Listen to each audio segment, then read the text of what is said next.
सध्या फार वादळ आहे बरं का. माझ्या मनात प्रचंड दुःख आहे.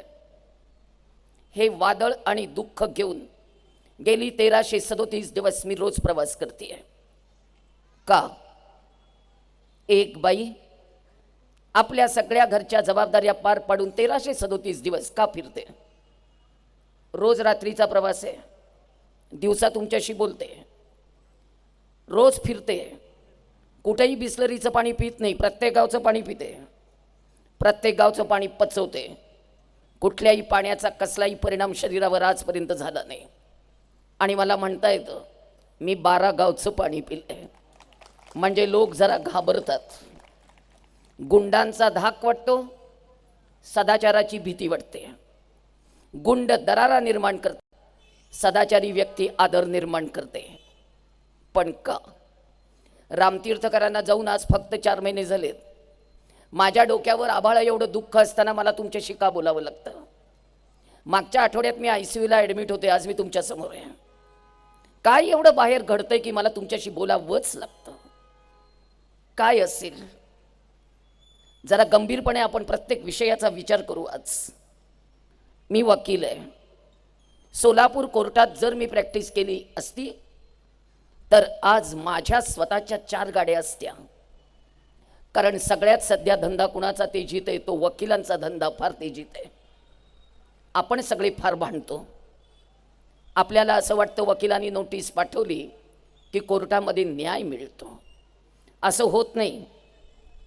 कोर्टामध्ये न्याय मिळण्याचे दिवस संपले. कोर्टामध्ये निकालाचे कागद हातात येतात. कोर्टामध्ये न्याय मिळायला आता कुठेही तुम्ही त्या आशेने जाऊ नका. कोर्टामध्ये घटस्फोट होतात, कोर्टात पोटगी मिळते, कोर्टात जाऊन कुठल्याही बाईला घर मिळत नाही आणि घराचा विश्वास परत कधीही मिळत नाही. काय करायच्या त्या कोर्ट कचेऱ्या? स्वतः वकील असून सांगते. 2 भाऊ भांडताना बघितले मी कोर्टात. आईला कोणी सांभाळायचं? कोर्टाने निकाल दिला, एकाने 1 महिना सांभाळा, एकाने 1 महिना सांभाळा. धाकट्याने उठून कोर्टाला विचारलं, एका महिन्याला 30 दिवस असतात, एका महिन्याला 31 असतात, 1 दिवस म्हातारी कुठं ठेवायची? कोर्टाने सांगितलं वरांड्यात झोपवा, घेऊ नका घरात. एकानी भाजी द्या, एकानी भाकरी द्या, एकानी सतरंजी द्या, एकानी चादर द्या. 9 महिने 9 दिवस पोटात सांभाळण्याचं पांग फेडा. आवडलं नाही, गेले नाही परत कोर्टात. वडिलांच्या इस्टेटीमध्ये मुलींना समान अधिकार आला. वडील गेल्याच्या 8व्या दिवशी भावाला कोर्टात खेचणाऱ्या बहिणी बघितल्या मी. आता भाऊ राखी पौर्णिमेला येत नाही, आता भाऊ दिवाळीला ओवाळायला येत नाही, आता मामाच्या गावाला पाठवायला मामाचा गावच नाही. आम्ही महिना महिना मामाच्या गावी जायचो, आम्ही सुट्टीमध्ये मामाच्या गावी राहायचो. मग आम्ही रोज दिल ते खायचो. 1 महिना सुट्टी आनंदात जायची. झुक झुक झुक झुक आगी नगाडी, धुरांच्या रेषा हवेत काढी, पळती झाडे पाहूया, मामाच्या गावाला जाऊया. कुठे मामाचं गाव? मामा येऊन बसलाय पुण्यात 13व्या मजल्यावर, सापडत नाही. सिमेंटच्या जंगलात हरवला मामा. मामाची बायको सुगरणं, रोज रोज पोळी शिकरणं. तीच रात्री उशिरा ड्युटीवरनं परत येते. मामाच रोज वडापाव तोडून तोडून खातोय. मामाची बायको सुगरणं. कुठल्या नात्यांबद्दल बोलू? कुठल्या अटॅचमेंटबद्दल बोलू? कुठल्या संस्कारांबद्दल बोलू? आज आपल्या स्वतःच्या मुलाची पण अपॉइंटमेंट घ्यावी लागते. आम्ही येऊ का? तुम्हाला वेळ आहे का? आज मी पुण्यात आहे, मुलगा पुण्यात आहे. आज मी त्याला फोन केलेला नाही आहे, कारण मला विचारावं लागणार आहे की मी पुण्यात आलेली आहे, घरी येऊ का? अपॉइंटमेंट घ्याव्या लागतात. सगळी नाती विखुरली, सगळ्या नात्यातल्या संवेदना संपत चालल्या. त्यामुळे कडक बोलते. माझाही मुलगा इंजिनियर आहे, पुण्यात त्याला फार मोठं पॅकेज आहे. मी सुद्धा आरामात घरात बसू शकते. मला काही प्रॉब्लेम नाही आहे बरं का बायकांनो. माझा मुलगा फार छान आहे, तो मला सांभाळायला तयार आहे. मी सुद्धा तुमच्यासारखं ब्युटी पार्लरमध्ये रमू शकते. प्लकिंग, ब्लीचिंग, फेशियल, ब्युटी पार्लरमध्ये रमणं फार सोपं आहे गं. मी दिसते कशी, मी दिसते कशी, मी दिसते कशी, पण मुळात प्रश्न आहे तू आहेस कशी. कशी आहेस? सासू म्हणून कशी आहेस ग? सून म्हणून कशी आहेस ग? बहीण म्हणून कशी आहेस ग? भाऊजाई म्हणून कशी आहेस ग? नणंद म्हणून कशी आहेस ग? जाऊ म्हणून कशी आहेस ग? आणि सगळ्यात पहिला प्रश्न आहे आई म्हणून कशी आहेस ग? कशी आहेस तू? तू आईसारखी दिसतेस? भारतीय स्त्रीचं दिसणं कधीही एवढं महत्त्वाचं नसतं. भारतीय स्त्रीचं घरातलं अस्तित्व सगळ्यात जास्त महत्त्वाचं असतं, कारण ती आई असते. त्यामुळे आईने आईसारखं दिसावं, आईने आईसारखं असावं. आई म्हणजे नटी नसते, आई आई असते. आई आहे श्रद्धा, आई आहे वेदना, आई आहे संवेदना, आई आहे परमेश्वराच्या हुंकाराचा आवाज. परमेश्वराला प्रत्येक घरात जाता येत नाही म्हणून त्यांनी निर्माण केली आई. ती आई शोधते मी, सापडत नाही, अजिबात सापडत नाही. संध्याकाळच्या मालिकांमध्ये मी रमले नाही. काय बायका भांडतात नटून थटून, आणि आम्ही भांडणाऱ्या बायका बघत बघत 3 तास घालवतो.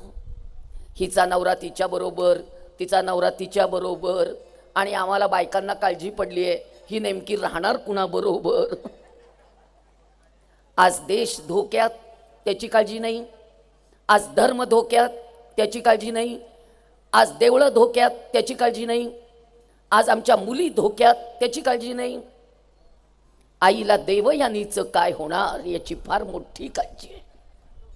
आणि असली आई घरात नको, म्हणून माझं तुमच्याशी भांडण आहे. मला घराघरातनं श्यामची आई जन्माला घालायची आहे, मला घराघरातनं जिजाऊ मासाहेबच जन्माला घालायचे आहेत. त्यासाठी मी कडक बोलते. पुरुषांनो, मला एक आवाज ऐकू येतोय. तो पुरुषांना का नाही ऐकू येत? तो मलाच एकटीला का ऐकू येतो? त्या आवाजामुळे मी अस्वस्थ आहे, त्या आवाजामुळे मला झोप येत नाही, त्या आवाजामुळे मी रात्र रात्र जागी आहे. कोणता आहे तो आवाज जो झोपू देत नाही? आणि तो आवाज आहे भारतीय संस्कार, भारतीय संस्कृती, भारतीय कुटुंब व्यवस्था सगळ्याची मृत्यू घंटा वाजायला लागली आहे. आज आपण सगळेजण शेवटच्या टप्प्यात आहोत.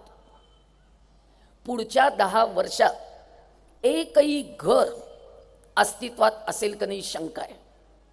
आज घराच्या इमारती मोठ्या केल्यात, आज घरं सजवली, आज घरं नटवली, घरामध्ये टाईल्स आल्या, घरामध्ये LCD आले, आकाश दिसत नाही घराच्या खिडकीतनं म्हणून चंद्र तारे बेडरूमच्या छताला चिकटवून टाकले. पण घरात राहणाऱ्या माणसांची संख्या 2 वर आली आहे. शासनाने फक्त आम्हाला हिंदूंनाच बजावून सांगितलंय हम दो हमारे दो. आम्ही पुढे जाऊन शासनाला सांगितलं झूठ, हम दो हमारा एकच. काका नाही, आत्या नाही, मामा नाही, मावशी नाही, भाऊ नाही, बहीण नाही, दुःख सांगायला कुणी नाही, सुख ऐकायला कुणी नाही, आणि आई वडिलांच्या प्रेतावर रडायला मुलांजवळ आता वेळ नाही. 3ऱ्या दिवसाची माती सावडून जातात ती 14व्या दिवशी उगवत आहेत. रोज 200 म्हाताऱ्या माणसांना संस्थेतर्फे घरपोच डबे पोचवले जातात ज्यांना मुलं जेवायला घालत नाही आहेत. आज 45 जोडपी मी अशी सांभाळते ज्यांची मुलं अधिकारी आहेत पण डायबिटीसच्या गोळ्यांचे पैसे वडिलांना देत नाही आहेत. 4 लाख रुपये पगार मिळवणारा इन्कम टॅक्स प्रॅक्टिशनर मुलगा, त्याची आई माझ्या संस्थेत येऊन रोज एक भाकरी मागून खाते. आदर्श शिक्षिका पुरस्कार मिळालेली सून स्वतःचा डबा तयार करून शाळेत जाते पण सासऱ्याच्या नावची भाकरी करत नाही. फ्रीजला कुलूप, वरांड्याला कुलूप, स्वयंपाकघराला कुलूप, सगळीकडे कुलप. पोटाच्या वर कुणी खातं? सोलापुरात 45 अंश तापमान असतं उन्हाळ्यात. अक्षरशः त्या म्हाताऱ्याच्या खोलीमध्ये फॅन बसवत नाही आहेत, लाईट बिल जास्त येतं म्हणून. म्हातारा संस्थेच्या खोलीत येऊन झोपतोय रोज. आदर्श शिक्षक पुरस्कार. काय करायचं या पुरस्कारांचं? 2 माणसं बदलली, 2 माणसं बिघडली आणि त्यांनी या सगळ्या गोष्टींवर परिणाम झाला. 2 माणसं बदलल्याचा फार त्रास होतोय. एक आई आणि दुसरे शिक्षक. आई मधला शिक्षक हा जागा असला पाहिजे आणि शिक्षकामधली आई कायम जागीच असली पाहिजे. पण आज आमचं दुर्दैव आहे, आज आमची आई रमली ब्युटी पार्लरमध्ये आणि 6व्या वेतन आयोगामुळे इतके पगार वाढले, आमचे शिक्षक रमले परमिट रूममध्ये. सगळेच वाईट असतात असंही मी म्हणणार नाही, पण आज दिसणारी स्थिती सगळं वास्तव हेच आहे. कुणावर विश्वास ठेवायचा? आई घरातनं धर्म सांगत नाही, शिक्षकांना धर्म सांगता येत नाही, संस्कारांबद्दल बोलता येत नाही. पुढच्या पिढीला काय देऊया? त्यामुळे आज मी तुम्हाला काही प्रश्न विचारणार आहे. माझ्या प्रत्येक प्रश्नांची उत्तरं आज तुम्ही द्यायची आहेत. कुठल्या नात्यांनी बोलू बायकांनो? वकील आहे, कायदा सांगू? मी बायकांना कायदा सांगणं बंद केलं. जिच्यावर अन्याय होतो तिच्या हातात ढाल म्हणून कायदा दिला, जिच्यावर अन्याय होतो तिला संरक्षण म्हणून तिच्या हातात कायदा दिला. बायकांनी त्याची तलवार केली. सासू एवढंसं बोलली, चालल्या पोलीस स्टेशनला. नवरा एवढंसं बोलला, चालल्या पोलीस स्टेशनला. पोलीस काय करणार आहेत? घर आपलं, माणसं आपली, समजूत आपली, तडजोड आपली. बाहेरचा माणूस तुम्हाला काय समजवणार आहे? आपल्याला घरामध्ये समजूतदारपणा का आला नाही? त्यामुळे आज तुमच्या सगळ्यांची मी आई म्हणून बोलेल. राग आला तरी चालेल, मला काहीही प्रश्न नाही, पण तुम्हाला माझं नक्कीच आजपासून ऐकावं लागेल. बायकांनो, मी मूळ साताऱ्याची आहे. सातारा माझं माहेर आहे. वकील असलेल्या आजोबांच्या घरातला माझा जन्म आहे. आमच्या घरात 17 वकील आहेत. फक्त सामाजिक कामातला वकील मीच आहे, बाकी सगळे आमच्या घरातले प्रोफेशनल वकील आहेत. पण अशा वकिलांच्या घरात आजोबा माझे वकील होते, त्यांच्या घरात माझा जन्म झाला. पण वकिलांच्या घरात कुटुंब नियोजन पोचलं नव्हतं. माझे वडील आणि त्यांची 11 भावंड, एवढं मोठं कुटुंब. मला 6 काका आहेत, 5 आत्या आहेत, 5 मावश्या आहेत, 4 मामा आहेत. वडिलांना 7 काका आहेत, प्रत्येकाची 5-6 मुलं आहेत. मी लहान असताना घरातल्या माणसांची संख्या 60 ते 70च्या घरात होती. मुलींनो, मी माझ्या आईला कधी कुठे बाहेर जाताना आजपर्यंत बघितलेलं नाही, आणि मी माझ्या आईला कधी एका जागी बसून पोटभर जेवताना पण बघितलं नाही. मी माझ्या आईला पहाटे 5 पासून रात्री 12 पर्यंत नुसते कष्ट करतानाच बघितलं. पण मी तिला एकदाही चिडलेलं बघितलं नाही, मी तिला एकदाही रागवलेलं बघितलं नाही. कधीही भांड्यांचा आवाज स्वयंपाकघरातनं बाहेरच्या खोलीपर्यंत ऐकू सुद्धा आला नाही. समईतली वात जेवढ्या शांतपणे तेवते तशी आई आयुष्यभर बघितली. मी तेवते शब्द वापरला, जळते नाही. जळणारी वात जळून जाते, तेवणारी वात अखंड प्रकाश देत राहते.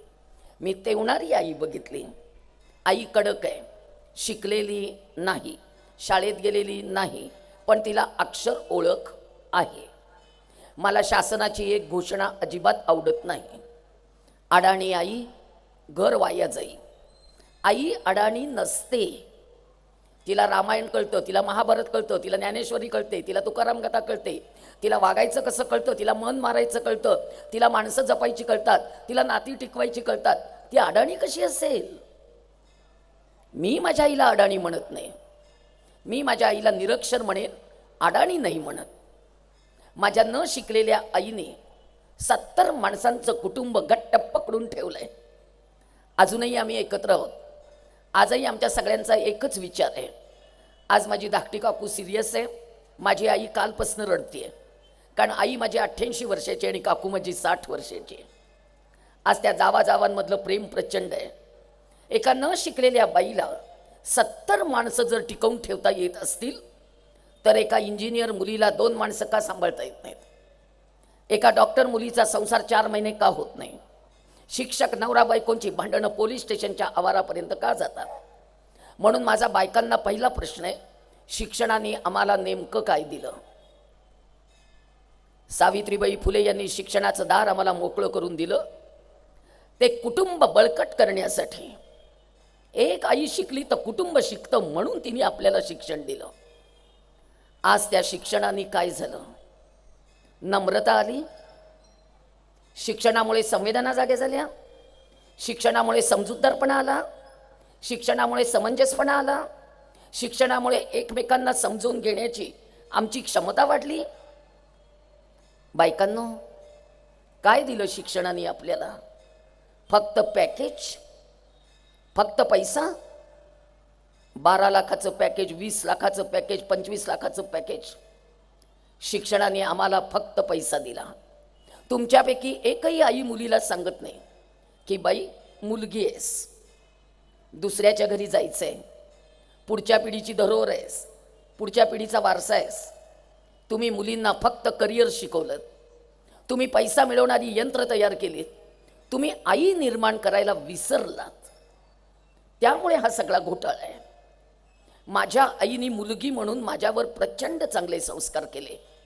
माझ्या आईने मला पदोपदी बजावलंय, मुलगी आहेस ग, मोठ्यांदा बोलू नको, मुलगी आहेस ग, मुलगी आहेस ग, पुढच्या पिढीची धरोहर आहेस, पुढच्या पिढीचा वारसा आहेस, पुढच्या पिढीची आई आहेस, पुढच्या पिढीची संस्कृती रक्षण करणारी तू आहेस.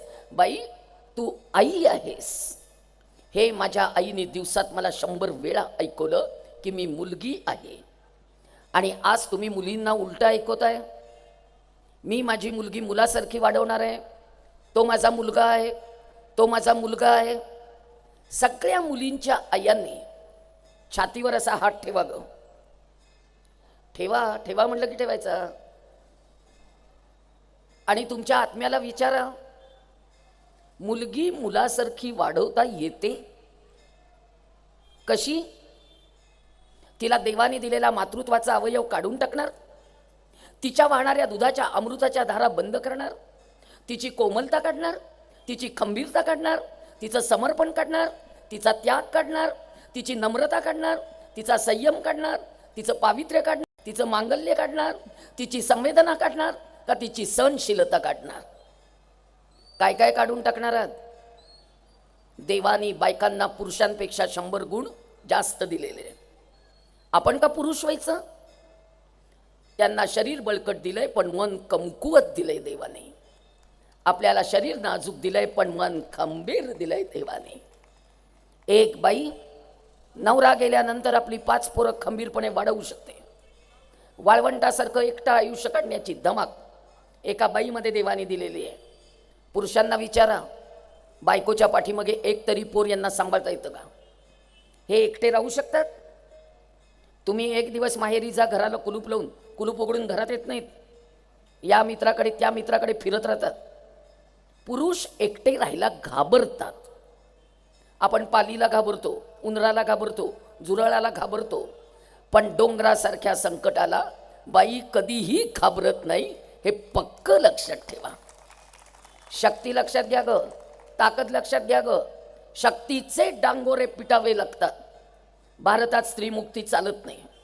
स्त्रीमुक्तीचे वेगळे अर्थ मुद्दाम काढू नका कोणी, चालत नसतं. आणि मुलींना मुलींसारखंच वाढवा. तिला मुलगी असल्याचं भान द्या, तिला खूप शिकवा, तिला सगळ्या कार्यक्षेत्रात पाठवा, सगळ्या यशाच्या शिखरावर पाठवा. फक्त तिला भान द्या की ती मुलगी आहे. मुलगी असल्याचं भान द्या. तिला मुलगा करण्याच्या भानगडीत पडू नका.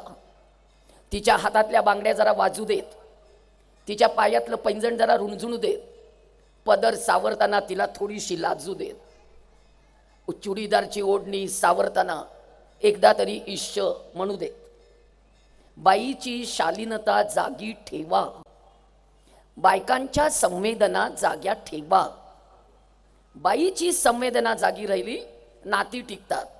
बायकांच्या संवेदना जाग्या राहिल्या, घर टिकतं.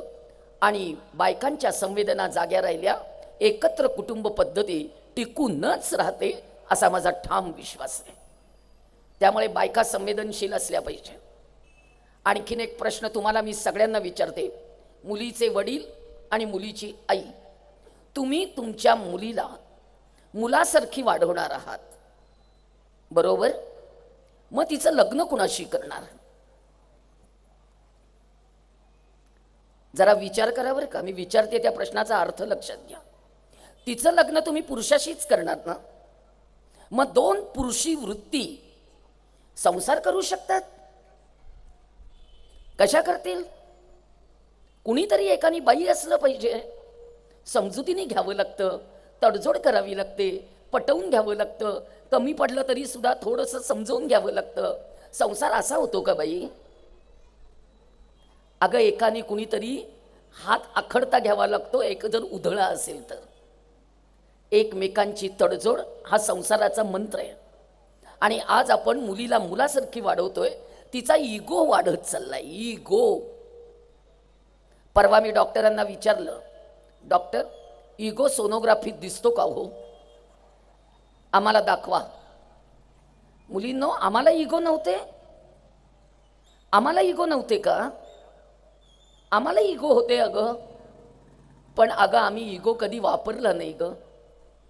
आम्हाला दोन साड्या होत्या, आम्ही नवऱ्याकडे कधी हट्ट केला नाही. आम्ही ज्या परिस्थितीत होतो त्या परिस्थितीत फार समाधानी होतो. आम्हाला अडचणी कळत होत्या बाई.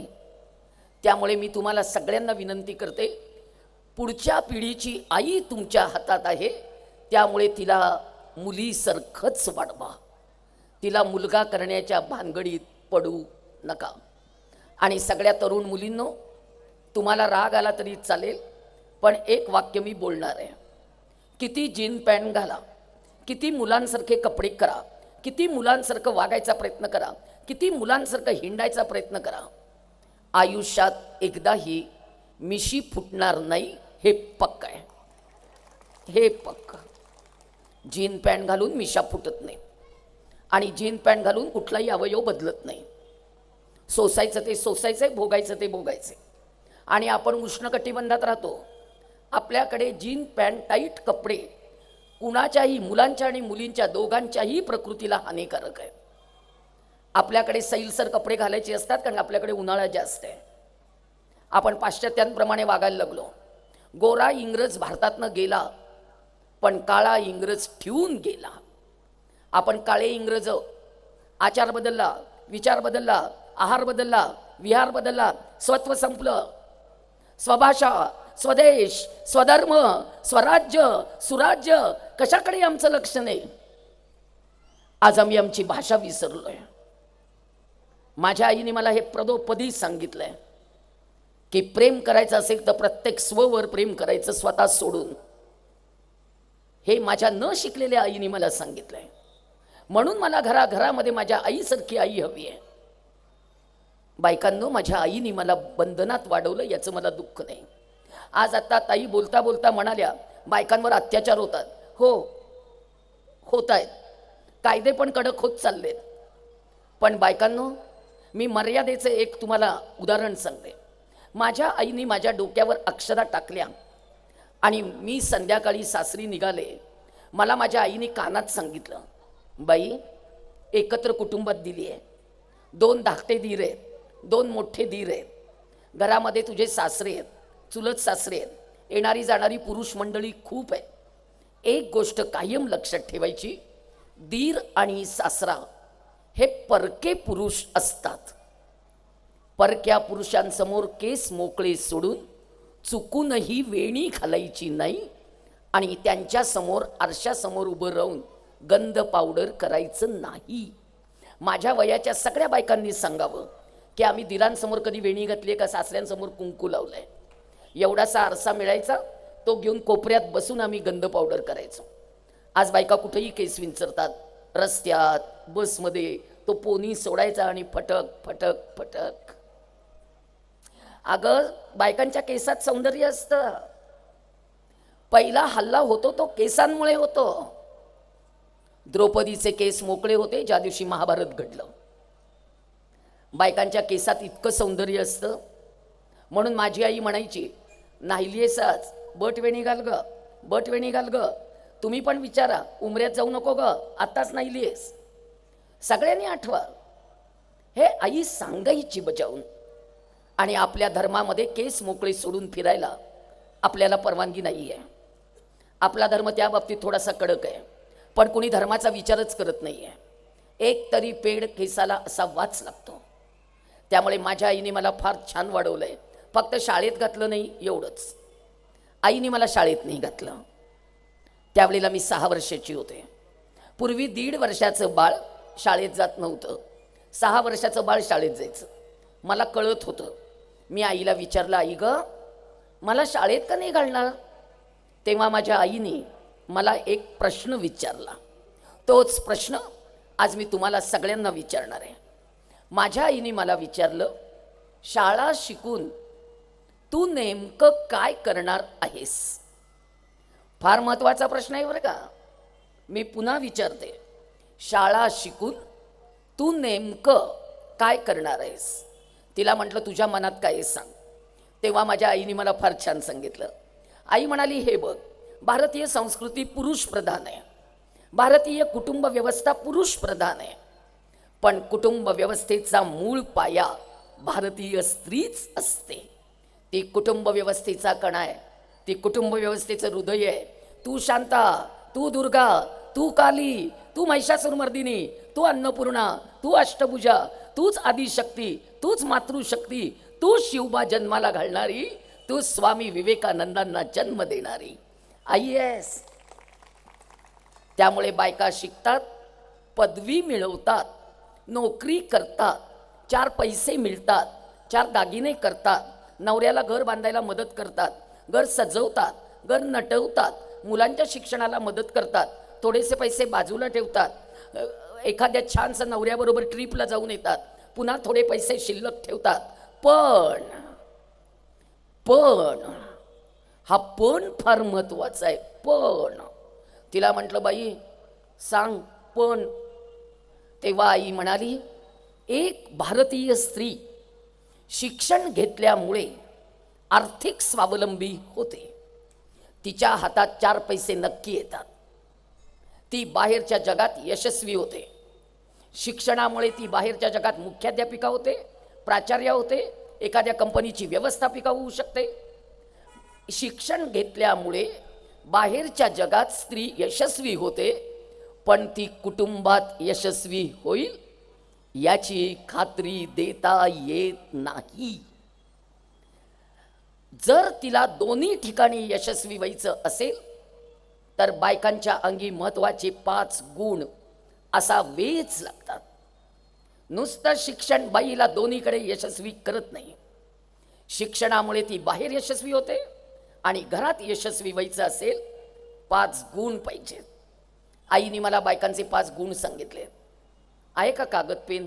लिहून घ्या.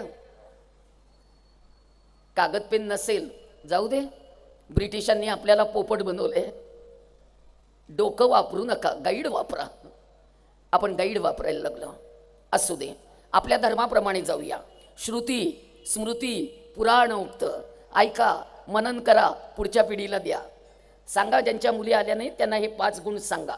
सगळ्यात पहिला गुण, आईने मला जवळ घेतलं, तोंडावरनं हात फिरवला आणि आई मला म्हणाली, तू आमच्या दोघांची मुलगी आहेस, तू आमच्या दोघांचा श्वास आहेस, तू आमच्या 4 भिंतीचा विश्वास आहेस, तू माझ्या उमऱ्याची मर्यादा आहेस आणि तू माझ्या घराची प्रतिष्ठा आहेस. तू अतिशय चांगली मुलगी असलं पाहिजेस. वडील जेव्हा बाजारात पिशवी घेऊन जातात, वडिलांना ताठ मानेने बाजारात फिरता आलं पाहिजे. वडिलांचा सन्मान असते मुलगी, वडिलांची प्रतिष्ठा असते मुलगी, उमऱ्याची मर्यादा असते मुलगी. एखादा मुलगा वाईट वागला, व्यसनमुक्ती केंद्रात टाकता येतं, 4 दणके घालता येतात, हातपाय मोडेपर्यंत मारता येतं. पण मुलगी चुकून जरी वाईट वागली, वडिलांना समाजात प्रतिष्ठेने फिरता येत नाही. मुलींनो, वडिलांची प्रतिष्ठा फार महत्त्वाची असते बरं. उमरा फार महत्त्वाचा आहे. पुरुषांनो, घराच्या उमऱ्याकडे दुर्लक्ष करू नका. अहो, उमरा फार महत्त्वाचा आहे. उमऱ्यावर बसू नको ग, उमऱ्यात उभी राहू नको ग, उमरा ओलांडून जायचंय, उमरा ओलांडून यायचंय. उमरा म्हणजे मर्यादा. पण हल्ली फ्लॅट सिस्टीमला उमरे नाही आहेत आणि बंगल्यांना पण उमरे नाही आहेत. पुरुषांनो, तुम्ही आता कान पकडा आणि घराचे उमरे का काढून टाकले याचं उत्तर मला द्या. परवा मी सगळ्या इंजिनियर लोकांचे कान पकडलेत आणि सांगितलंय, आमच्या घराचा प्लॅन तुम्हाला पाहिजे तो तयार करा, पण भारतीय घराचा उमरा शाबूत ठेवा. पाय उचलून टाकताना लक्षात आलं पाहिजे पाय बरोबर टाकला जातोय का नाही. उमरा पाहिजे घराला आणि वेस पाहिजे गावाला. घरातलं भांडण उमऱ्याच्या बाहेर नाही आणि गावातलं भांडण वेशीच्या बाहेर नाही. दोन्ही मर्यादा. जेव्हा मी अक्षदा टाकून तुला दुसऱ्याच्या घरी पाठवीन तेव्हा तू त्या घराचा विश्वास आहेस, त्या घराचा सन्मान आहेस, त्या घराची लक्ष्मी आहेस. आणायचं, उरवायचं, पुरवायचं, टिकवायचं आणि येणाऱ्या सुनेच्या हातात समाधानाने देऊन टाकायचं. काय जबाबदारी आहेत परत सांगू. आणायचं, उरवायचं, पुरवायचं, टिकवायचं आणि येणाऱ्या सुनेच्या हातात आनंदाने देऊन टाकायचं. कोंड्याचा मांडा करता आला पाहिजे. पण हल्ली मुलींना कोंडा पण माहीत नाही, मांडा पण माहीत नाही. एवढंच कमी पडलेलं चालत नाही. लगेच वकील घेऊन भांडा. वकिलांची पण कमाल आहे हो. एवढंच भांडण 5 पानी नोटीस करतात तयार. 5 पानी कलमात बसवतात. कलमात. मी सगळ्या वकिलांना सांगत असते घरातली भांडणं कलमात बसवू नका. छोटी छोटी भांडणं असतात. 5-5 वर्ष केसेस. एकदा त्यांच्या ताब्यात गेलं की 5 केसेस. घर तुटतं बाई, पत्त्याच्या बंगल्यासारखं कोसळतं बाई. आणि एकदा हातनं काही निसटलं ना गोळा करता येत नाही. ते गोळा करणं फार अवघड जातं, प्रचंड अवघड जातं. त्यामुळे माझी आई म्हणायची तुला चांगलं घर, छान घर सांभाळता आलं पाहिजे. माझ्या वयाच्या तुम्ही इतक्या बायका समोर बसलायत, सांगा आईने लग्नात किती भांडी दिली होती आपल्याला? 5 भांड्यांची 50 करता करता म्हातारपण आलं. नवऱ्याला 110 रुपये पगार, 5 रुपये किलो तेल, 2 रुपये किलो साखर, 3 पैशाला चहाची पुडी, चांगला चहा नवऱ्याला उकळून द्यायचा आणि चोथ्यात पाणी घालून तो चहा आपण करून प्यायचा. असले संसार आम्ही केले. आणि आज मुलींना लग्नाच्या पहिल्या दिवशी सुईपासनं फ्रीजपर्यंत अगदी त्या पिठाच्या गिरणीपर्यंत सगळं काही देत आहेत. तिचंच आहे सगळं, तिचंच आहे. अगं तिचं असू दे पण देऊ नको. आईत दिलेल्याची किंमत राहत नाही. रक्ताचा घाम करून जो संसार उभा राहतो त्याची ऐट वेगळी असते आणि त्याचा डौल वेगळा असतो. आणि सगळ्या पुरुषांनो कर्ज काढणं आणि कर्ज फेडणं म्हणजे स्वतःच्या हिमतीवरचा विश्वास प्रकट करणं असतं. बिंदास्त कर्ज काढा आणि बिंदास्त कर्ज फेडा. आयतं कोण देणार आहे? आयतं दिलं की दुसऱ्या दिवशीपासून भांडण. माझी मम्मी, माझे पप्पा. कुणी नको. तो आकाशातनं पडलेला पाहिजे. वरचं नको, पुढचं नको, खालचं नको, मागचं नको. कसं चालेल का? आता 215 रुपयाचं एक स्टीलचं पीप विकत घ्यायला 10 वर्ष लागली. दळणातले 10 पैसे बाजूला ठेवा, चालत जाऊन बसचे 5 पैसे वाचवा. असं करता करता 215 रुपये साठवायला 10 वर्ष लागले. नवरा फार कडक होता बाई. तक्रार करत नाहीये, स्वभाव सांगतेय. कारण आमचा काळ असा होता नवऱ्याने मारलं पावसाने झोडलं. सांगायचंय कुणाला? महिला मंडळाच्या बायका येत नव्हत्या ग मदतीला. बायकांनो अहो ते पीप घरात आणलं, नवऱ्याने माझा कान पकडला आणि मला पहिला प्रश्न विचारला, झाला का आत्मा थंड? म्हटलं हौस असते हो.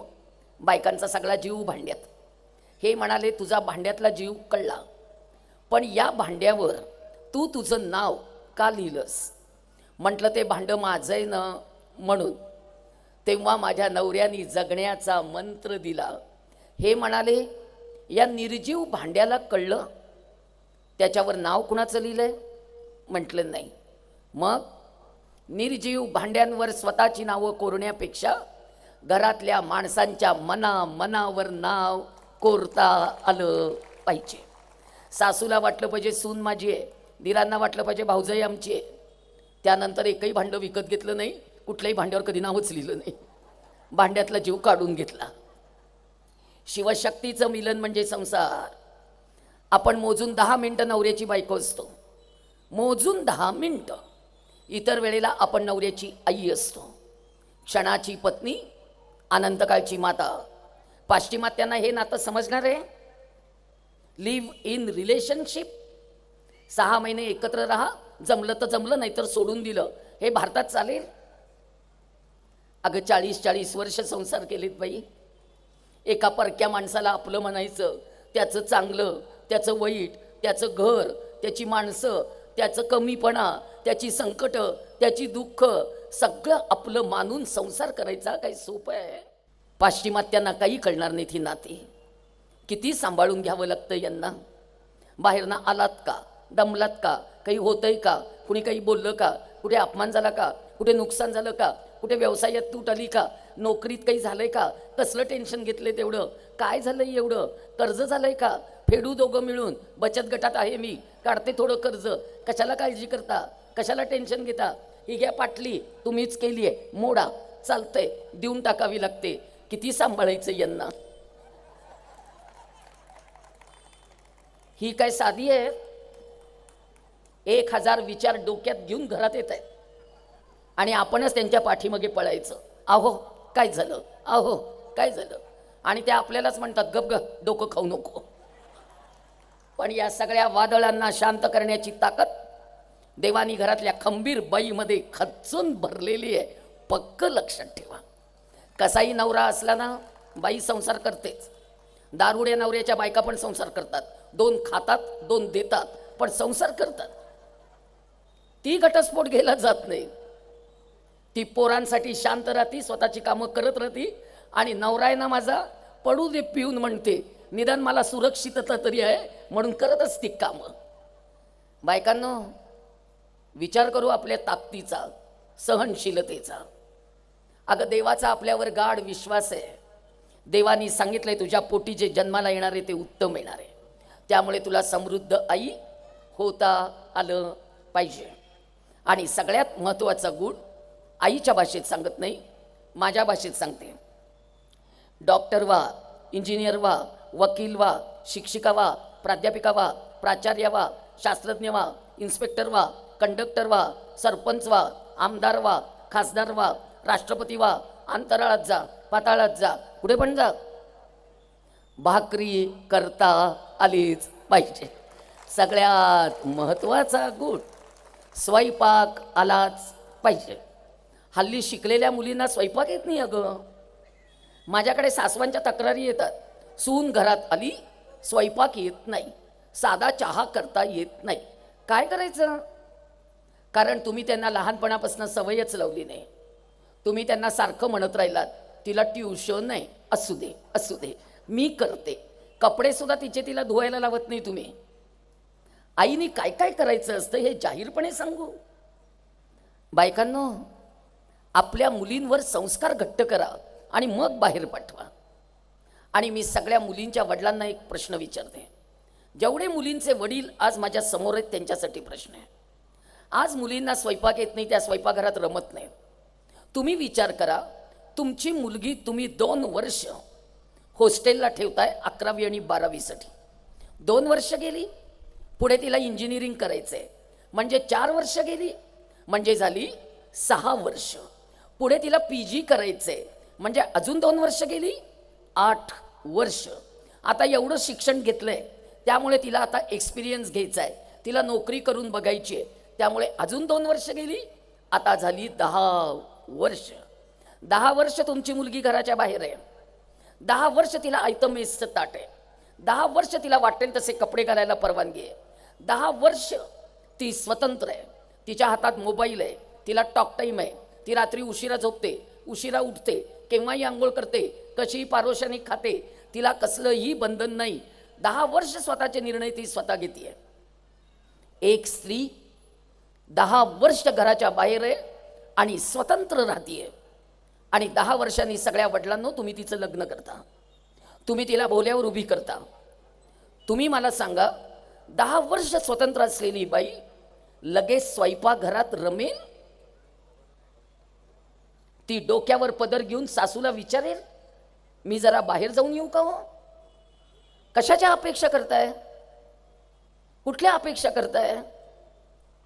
त्यामुळे 10वीच्या अगोदरच संस्कार घट्ट करा तिच्यावरचे आणि मग तिला बाहेर पाठवा. हल्ली मुलींना स्वयंपाक आवडत नाहीये. आज विचार करा तुम्ही सगळे मिळून. आत्ता जरी मी तुमच्यासमोर एवढं मोठं भाषण केलं आणि घरी गेले आणि मुलगा म्हणाला, आई मला जेवायला वाढावंच लागतं, असं म्हणता येत नाही की मला केवढं बोलवलं होतं बाबा आणि मी किती सांगवी विचार मंचांनी बोलवलं होतं, केवढं मोठं भाषण केलं, आता नाही मी काही करणार. चालत नाही. घरात गेल्यानंतर हातपाय धुवून लगेच पदर बांधावा लागतो. तू मुख्याध्यापिका असलीस शाळेत, बेल दाबली, शिपाई हातात चहा आणून देतो, पण घरी गेल्यावर तुला नवऱ्याच्या हातात, सासूच्या हातात, पाहुण्या आलेल्या नंदेच्या हातात चहाचा कप द्यावाच लागणार आहे. बेल वाजवून उपयोग नाही. हे मुलींना सांगा. अगं हल्ली काही जणींनी घरातले स्वयंपाक बंद केलेत. अक्षरशः मला आश्चर्य वाटतं. सकाळी पोळी भाजी बांधून आणतात, संध्याकाळी वडापाव बांधून आणतात. नागपंचमीला जेवायला बोलवलं, 15 पुरणाच्या पोळ्या विकत आणल्यात, 20 रुपयाला एक. आणि परत जेवायला बसल्यावर त्या बाई मला विचारतात, किती खाल साधारण? म्हटलं 4 खाते. त्या म्हणल्या तुम्ही पुरणाच्या पोळ्या 4 खाता? मोठ्या मोठ्या असतात. म्हटलं मोठ्या मोठ्या 4 खाते. वाडगाभर तूप लागतंय, अर्धा लिटर दूध लागतं. म्हटलं बसलं की चापून खाते. त्या म्हणल्या तुम्ही खेड्यातले लोक फारच खाता. म्हटलं आम्ही खेड्यातले लोक फार खातो म्हणून पुरण घरात शिजवतो, विकत आणत नाही. आम्ही घरात शिजवतो. श्राद्धाचा स्वयंपाक पण विकत आणतायत. केटररला ऑर्डर दिली आहे, आमसुलाच्या चटणीपासून वड्यापर्यंत सगळं काही तोच आणणार आहे. म्हटलं मग तू काय करणार आहेस? सगळ्या सुनांनो कान असे करा ग, करा. आणि एक वाक्य लिहून ठेवा, जोपर्यंत सासू सासरे जिवंत आहेत तोपर्यंत त्यांना सकाळी, दुपारी, संध्याकाळी, मधल्या वेळी मागतील तेव्हा, वाटेल तेव्हा आनंदाने पोटभर जेवायला घाला. आणि जेव्हा ते जातील तेव्हा आपल्या पितरांना त्यांच्या तिथीला, पक्षाला, माळेला, त्यांच्या दिवसाला, पाण्याला, श्राद्धाला स्वतः नैवेद्य करून पोटभर जेवायला घाला. म्हणजे पितृदोष काढायला त्र्यंबकेश्वरला जावं लागत नाही. कशाला लागतात पितृदोष? असे पितृदोष लागतात, माणसं समाधानाने पाठवा, पोटभर जेवायला घालून पाठवा. माझ्या आईने माझ्यावर फार चांगले संस्कार केले बाई, पण शाळेत नाही घातलं, वडिलांनी घातलं. गरिबी फार होती पण गरिबीत समाधान होतं. आज तुमच्या श्रीमंतीत समाधान आहे. मांजरपाटाच्या कापडाचं एक परकर पोलकं वर्षभरात एकदा मिळायचं. आम्ही ते घालायचं, नटायचं नटायचं नटायचं, ते चुरगळायचं. आई तांब्यात गरम पाणी घालून द्यायची आणि म्हणायची याला इस्त्रीसारखं फिरवा. आम्ही ते फिरवायचं, पुन्हा राखी पौर्णिमेला तेच घालायचं आणि पुन्हा नटायचं. आज किती कपडे आणताय मुलांना, किंमत आहे? जरासं बाजारात जाऊन आले, आवडला टॉप. जरासं पुण्यात जाऊन आले, आणताय टॉप, पण समाधान काही टॉप नाही. सगळी ज्येष्ठ नागरिक तुम्ही समोर बसलेल्या, ज्येष्ठ महिला समोर बसलेल्या, सांगा 10 जणांच्यात एक साबण आपण कायम वापरला ना? 10 जणांच्यात एक साबण. आणि एक 501 बार नावाचा एक साबण होता, 3 तुकडे करायचे आणि छान वापरायचा. आणि परवा नाशिकला एका घरी उतरले, बाथरूममध्ये 10 साबण, 5 शॅम्पूच्या बाटल्या, वेगवेगळे फेस वॉश. मी विचारलं पाहुण्यांनी कोणता साबण वापरायचा? त्या बाई म्हणाल्या हा पिंकीचा, हा बबलूचा. मुलींनो टॉवेल नव्हते. आई तिच्या लुगड्याच्या पदराने आमच्या सगळ्यांचा अंग पुसायची. लुगड्याचा पदर ओला ओला ओला व्हायचा. ती तो पिळायची, झटकायची, लागायची कामाला. सगळा पदर अंगावर वाळून जायचा. पण मुलींनो आम्हाला इन्फेक्शन झालं नाही. आणि आज तुमचे साबण वेगळे, आज तुमचा टॉवेल वेगळा, आज तुमचं सगळं सेपरेट, तरी पण रॅश येते. कसली रॅश येते? आम्हाला कधी रॅश आली नाही, कारण आमची आई कायम म्हणत राहिली भूक लागली आहे ना भाकरी करते पटकन, भूक लागली आहे ना भाकरी करते पटकन. आमटीत कुस्करायची, खायची, दमदमीत राहती पोटात. भाकरी 2 मिनिट्स. आता कुठल्या तोंडाने म्हणणार आहात? Maggi 2 minutes. काडकन मोडायची, पातेल्यात घालायची, वचा वचा खायची. कसंही खाताय, कुठंही खाताय, कुणाच्याही हातचं खाताय, गाड्यांवर उभं राहून खाताय, असं करणाऱ्याच्या हातचं पण खातायत, पायात जोडे घालून खातायत, हातात ताट घेऊन भिकाऱ्यासारखं खातायत. बफे पद्धत यांच्या बापाने ठेवली आहे. आपल्याकडे पद्धत आहे ही. त्या ब्रिटिशांनी आपल्याला पायात जोडे घालून खायला शिकवलं आणि अवकळा आली संस्कृतीला. अन्नपूर्णेचा मान संपला. विचार करा जरा, पायात जोडे घालून जेवतोय आपण.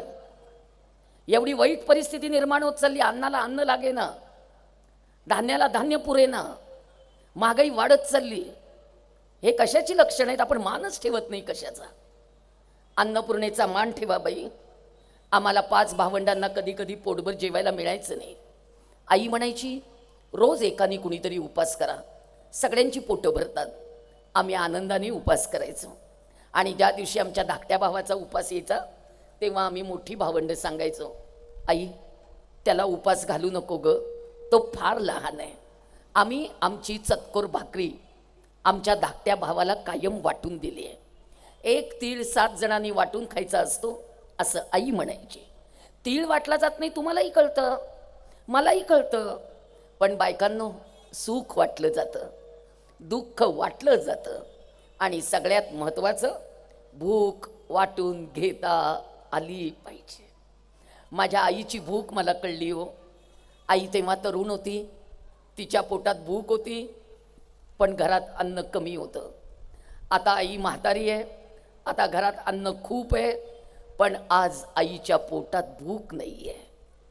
आई समजून घ्या ग. ज्याला आई समजते त्याला समाज समजतो, ज्याला आई समजत नाही त्याला समाज समजत नाही. म्हणून ज्याला आई समजली त्याची जयंती साजरी करतो आपण. आई समजली, आईचं स्वप्न समजलं. हिंदवी स्वराज्याचं स्वप्न आईचं आहे हे छोट्याशा वयात लक्षात आलं. आई समजून घ्या. इथे बसलेल्या जेवढ्या तरुण मुली माझ्या समोर आहेत, सगळ्या मुलींना एक प्रश्न आहे. तुमच्यापैकी किती मुलींनी आईला दिवसातनं एकदा तरी, आठवड्यातनं एकदा तरी, महिन्यातनं एकदा तरी विचारलंय, आई दिवसभर इतकं काम करतेस, दमलीस का ग? घातल्या मानाखाली. तुम्ही कशाला विचारायचं? आईने तुम्हाला विचारायचं, दमलीस का, खाल्लंस का, जेवलीस का? मुलींनो, संवेदना जाग्या ठेवा. सेल्फ रिस्पेक्ट मागताय ना, आत्मसन्मान. स्त्रीला सन्मान मिळाला पाहिजे घरातनं. कुणी द्यायचा? एका बाईने दुसऱ्या बाईला समजावून घेतलं पाहिजे. एका बाईने दुसऱ्या बाईचं दुःख जाणून घेतलं पाहिजे. आणि एका बाईने दुसऱ्या बाईला मान दिला पाहिजे. रिस्पेक्ट असा मिळत नसतो. दुसऱ्याला मान दिला तर आपल्याला मान मिळणार आहे. त्यामुळे नको त्या गोष्टी मागू नका. जे आपल्याला सोपं वाटतं ते मागा. त्यामुळे मुलींनो, जी आईला विचारू शकते दमलीस का, तीच पुढे जाऊन सासूला विचारणारे, आत्या तुम्ही दमलात का? आमच्याकडे सासूला आत्या म्हणतात. आता आत्या संपलंच. नवरा जे म्हणेल ते म्हणायचं. मम्मा म्हटलं मम्मा, आई म्हटलं आई. आणि खरं सांगू मुलींनो, तुम्ही एक गोष्ट लक्षात घ्या की तुम्ही स्त्री आहात. एका स्त्रीने दुसऱ्या स्त्रीला निदान आई म्हणून तरी समजवूनच घ्या, नाहीतर पुढे फार अवघड आहे, फार अवघड. परवा एक मुलगा भेटला होता मला कोल्हापूरच्या स्टँडवर. कसलेही टी शर्ट घालता रे मुलांनो हल्ली. काय त्या टी शर्टवर लिहिलं आहे त्याचं पण भान नसतं. परवा एका मुलाने टी शर्ट घातला होता, त्याच्यावर एक इंग्रजी वाक्य लिहिलं होतं.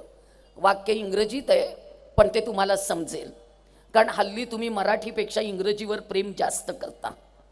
आपल्याला स्वतःची भाषा नाही आहे हो. आपण ब्रिटिशांचे गुलाम आहोत.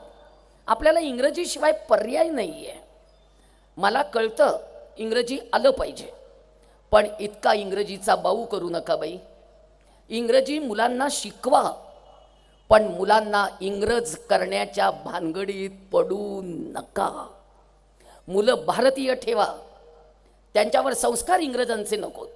भाषा म्हणून इंग्रजी येऊ देत, कौतुक करू नका. आणि इंग्रजी शाळेत मुलं घाला, फक्त हिंदूंनी चालवलेल्या इंग्रजी शाळेतच मुलं घाला. वाटेल तेवढी फी भरून दुसऱ्या शाळेत मुलं घालायची काही गरज नाही. धर्मापासून लांब चालली पोरं. बांगड्या घालायच्या नाहीत, कुंकू लावायचं नाही. इंग्रजी शाळेत शिकायचं म्हटल्यानंतर धर्म सोडायचा असतो. कुणी सांगितलं? कुणी सांगितलं हे की धर्म सोडावा लागतो? तुम्ही पैसे देऊन मुलं धर्मापासून लांब नेताय. 1-1 लाख रुपये फिया भरून तुम्ही मुलं अशा शाळेत घालताय की ज्या शाळेतनं आपले संस्कार होत नाहीये. तुम्ही घरात काही सांगत नाही आणि तिकडे बाहेर गेल्यानंतर oh God you are great, oh Krishna you are great नाही. कोण सांगणार? आणि ह्या सगळ्यात कौतुक आईला फार आहे. माझा मुलगा टाय लावून शाळेत जातो, टाय लावून शाळेत जातो. तो माझा टाय, तो तुमचा टाय माझ्या धर्माला फास लावतोय. लक्षात घ्या. आणि कौतुक करू नका ग. ॲपल खातो का, ॲपल खातो का? काय अगदी ॲपल खातो का म्हटलं की तो काय कलेक्टर होणार आहे? सफरचंद म्हटलं म्हणून काही बिघडत नाही. धड एक मराठी तरी बोला, धड इंग्रजी तरी बोला. परवा एका खेड्यात गेले, त्या बाई मला विचारतायत राईस वाढू का, राईस वाढू का? म्हटलं बाई राईस वाढा, पण पिठल्याला काय म्हणतात ते पहिल्यांदा सांगा. राईस वाढू का? नसती कौतुक काय ग? स्वतःचं स्वत्व सोडू नका. स्वतःचं स्वत्व महत्वाचं आहे. भाषेवर प्रेम करा ग. मराठी असे आमुची माय. आज जरी ती राज्यभाषा नसेल तरी, राष्ट्रभाषा नसेल तरी, ती माझी मायबोली आहे. तिच्यावर प्रेम करा. ती राष्ट्रभाषा नसली म्हणून काय झालं? आज मराठी सुंदर आहे हो. पळवावी तशी पळते, वळवावी तशी वळते. काय सुंदर आहे भाषा माझी. प्रेम करा ग. आणि मुलांना पण शिकवा मराठीवर. त्याला ना मराठी बोलताच येत नाही, काही कौतुक नाही आहे. त्या मुलाच्या टी शर्टवर वाक्य लिहिलं होतं ते सांगते. माय डॅड इज माय ATM. हा, माझे वडील माझा ATM आहेत, पैसा देणारं यंत्र आहेत. All time money is my daddy. म्हटलं ये इकडे, असा इकडे ये इकडे. म्हणाला काय झालं मॅडम? म्हटलं काय लिहिलं रे? तो म्हणला टी शर्ट भारी आहे ना? म्हटलं एकदम भारी आहे. फक्त जो टी शर्ट घालून गावाच्या मुख्य रस्त्यावरनं फिरणार आहेस ना, त्या टी शर्टच्या पाठीवर एक वाक्य लिही. तो म्हणाला काय लिहू मॅडम? म्हटलं लिही, डॅडी म्हातारे झाल्यावर मी त्यांचा ATM. हे वाक्य पहिल्यांदा लिही. छाती पुढे काढून मिरवणं फार सोपं असतं. पाठीवरच्या जबाबदाऱ्या पेलणं अवघड असतं रे पोरांनो. लगेच वाकून जात आहे. आणि सगळ्या मुलांना सांगते, आमच्या शिड्या करू नका. भारतात आईवडील शिडी नसतात. भारतातले आईवडील आईवडील असतात. त्यांची शिडी करू नका. शिखरावर चढण्यासाठी शिडी वापरायची आणि नंतर काढून टाकायची. भारतात चालत नाही ते. माझ्या आईने आणि वडिलांनी दोघांनी मला इतकं छान वाढवलेलं आहे. त्यामुळे आज माझ्या मनातले 5 प्रश्न आज मी तुम्हाला विचारणार आहे. पहिले 5 प्रश्न मी मुलींच्या आईला विचारणार आहे. सगळ्या मुलींच्या आयांनो माझ्या प्रश्नाचं उत्तर द्यायचं आहे. स्त्री पुरुष समानता, स्त्री पुरुष समानता मला मान्य. मुलाच्या जन्माचं स्वागत करा, मुलीच्या जन्माचं स्वागतच करा. मुलाला चांगले कपडे, मुलीला चांगले कपडे. मुलाला चांगलं शिक्षण, मुलीला चांगलं शिक्षण. मुलाला चांगली नोकरी, मुलीला चांगली नोकरी. मला मान्य. पण माझा प्रश्न तुम्हाला असा आहे, स्त्री पुरुष समानता समानता म्हटलं तरी मुलांच्या इतकं बिनधास्तपणे मुलगी वाढवता येते का? 50% आरक्षण येते का नाही? नाही. मग दुसरा प्रश्न असा आहे, जर वाढवता येत नसेल तर त्या मुलीला समजावून सांगायचं का? भारतात जन्माला आलेली आहेस. भारतीय स्त्रीला मर्यादा असतात. उठताना बसताना सावरावं लागतं.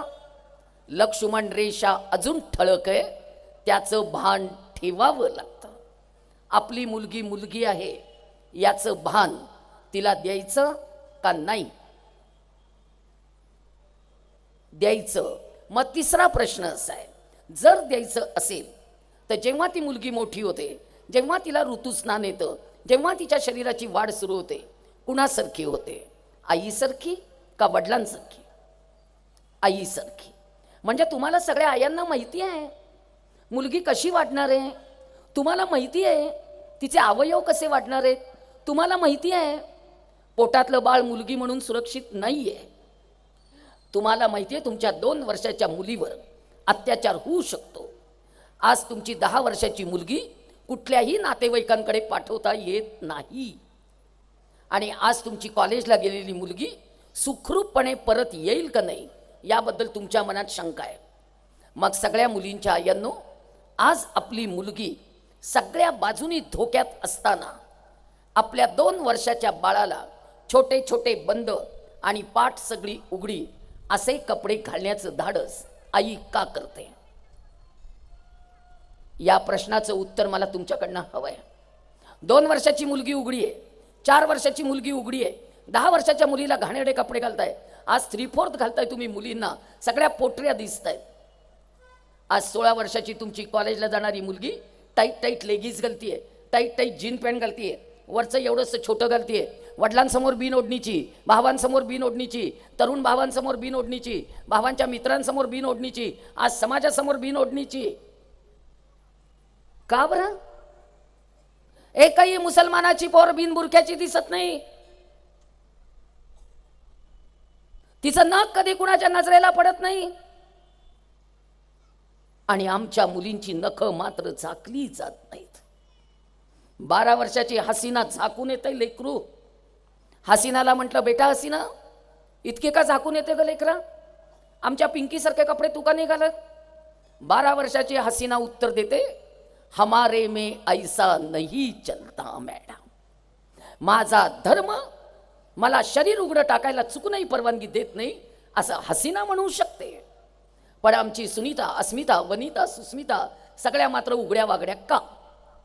याचं उत्तर मला तुमच्याकडनं हवं आहे. एक उत्तर देऊ नका. 21व्या शतकाकडे जग चाललंय, त्यांचंही जग चाललंय. त्याही मुली शिकतायत, त्याही मुली नोकरी करतायत, त्याही मुली गाडी चालवत आहेत, पण त्या त्यांचा धर्म कट्टरपणे पाळतात. त्या 5 वेळा नमाज पडतात, त्या धर्माशी चिकटून आहेत, त्या धर्मांतर करत नाहीत.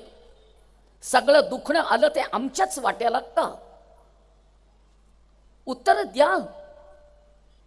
आज आपल्याच मुली उघड्या वागड्या आहेत. आईला कौतुक वाटतं की माझी मुलगी लावणी करते, माझी मुलगी छान डान्स करते, माझी मुली पोजेस देते. वाजलेत 12, वाजलेत 12, वाजलेत 12, संस्कृतीचे वाजले 12. आईला कौतुक आहे माझी मुली डान्स करते. मलाही मान्य आहे, कला यावी, भरतनाट्यम शिकवा, कथ्थक शिकवा, ओडिसी शिकवा, कुचिपुडी शिकवा, भारतीय नृत्य शिकवा. कशाला पाहिजे ती कंबर हलवत पाश्चिमात्यांसारखं नाचणं कुठल्याही गाण्यावर? भारतीय आहोत, हिंदू आहोत, सांगा, टिकवात आहे सगळं, नाहीतर अवघड जाईल धर्म टिकवणं. आणि पुढच्या 10 वर्षातलं चित्र इतकं भयान असेल ना की आज मान वर करता येते, पुढच्या 10 वर्षात मान वर करता येणार नाहीये. इतकं अवघड चित्र आज बघायला मिळणार आहे. आणि याला सगळ्याला कारण आहे, आज आमची आई बदलली. माझी आई 9वारी साडीत होती, आम्ही 5वारीत आलो. आई माझी छान दिसायची, हातभर बांगड्या होत्या, कपाळवर कुंकू होतं, छान वेणी बांधलेली असायची, नखशिकांत सुंदर दिसायची. अंगावर दागिना नव्हता पण लक्ष्मीसारखी सुंदर दिसायची आई. आज आमची आई 9वारीतनं 5वारीत आली. बाई 5वारीत आलीस, ठीक आहे, सुटसुटीत वाटतं, नेस 5वारी. आज 5वारी नेसलंच तरी काही चालणार, म्हणजे काही बिघडणार नाही. फक्त पदराचं भान ठेव. काय त्या पदराचे धिंडवडे काढले तो? आडवा पदर, उभा पदर, त्रिकोणी पदर, चौकोनी पदर, कमोलिनी पदर. आईचा पदर आहे, बाईचा नाही.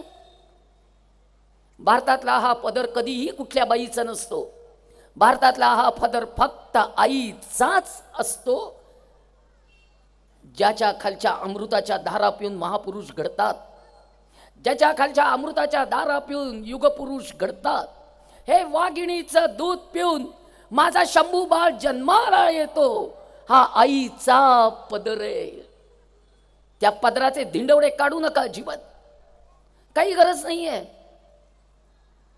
काय त्या ब्लाऊजची उंची, काय त्याच्या खिडक्या, काय त्याचे दोरे, काय त्याचे मणी, काय त्याचे चौकोन, काय त्याचे त्रिकोण.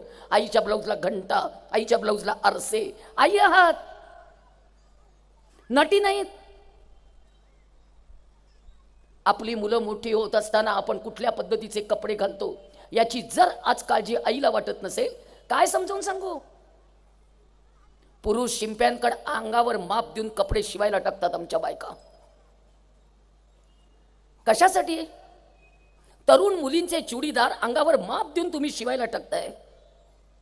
कुठली सीता सांगू, कुठली द्रौपदी सांगू, कुठला महाभारत सांगू, कुठलं रामायण सांगू, कुठलं शील सांगू, कुठलं चारित्र्य सांगू? नगरला गेले होते, कापड बाजारात आणि गंजपेठेत ओळीनी मेहंदी काढणाऱ्या पुरुषांची दुकान आहेत. आमची सुविद्या आई, आमची सुसंस्कृत आई, आमची शिकलेली आई पुरुषांकडनं अंगावर मेहंदी काढून घेते, बोटापासून खांद्यापर्यंत आणि पायापासून गुडघ्यापर्यंत. भर रस्त्यात मेहंदी पुरुषांकडनं काढून घ्यायची असते. आम्ही कासाराच्या हातात हात पण देत नाही आता बांगड्या भरायला. मोठ्या बांगड्यावर तो सरळ नाही चालत. जावेद हबीब नावाचा एक अतिशय चांगला ब्युटिशियन मुंबईमध्ये आहे. त्यांनी गावागावात शहरात सध्या त्याच्या ब्युटी पार्लरच्या फ्रँचायझी दिल्या आहेत. आज इतकी ब्युटी पार्लर, युनिसेक्स पार्लर सगळीकडे आली. आणि या युनिसेक्स पार्लरला आमची सुविद्या आई, आमची सुसंस्कृत आई पुरुषांकडनं केस कट करून घेते. का? पुरुषांकडनं फेशियल, पुरुषांकडनं अंगाला मसाज. काय करूया? फेशियल करताना कुठपर्यंत चेहरा चोळायचा असतोय तुम्हालाही कळतंय. अंगाला मसाज पुरुषांनी करायचंय. ही सुधारणा आहे. करा विचार, सगळ्यांनी मिळून हा विचार करा.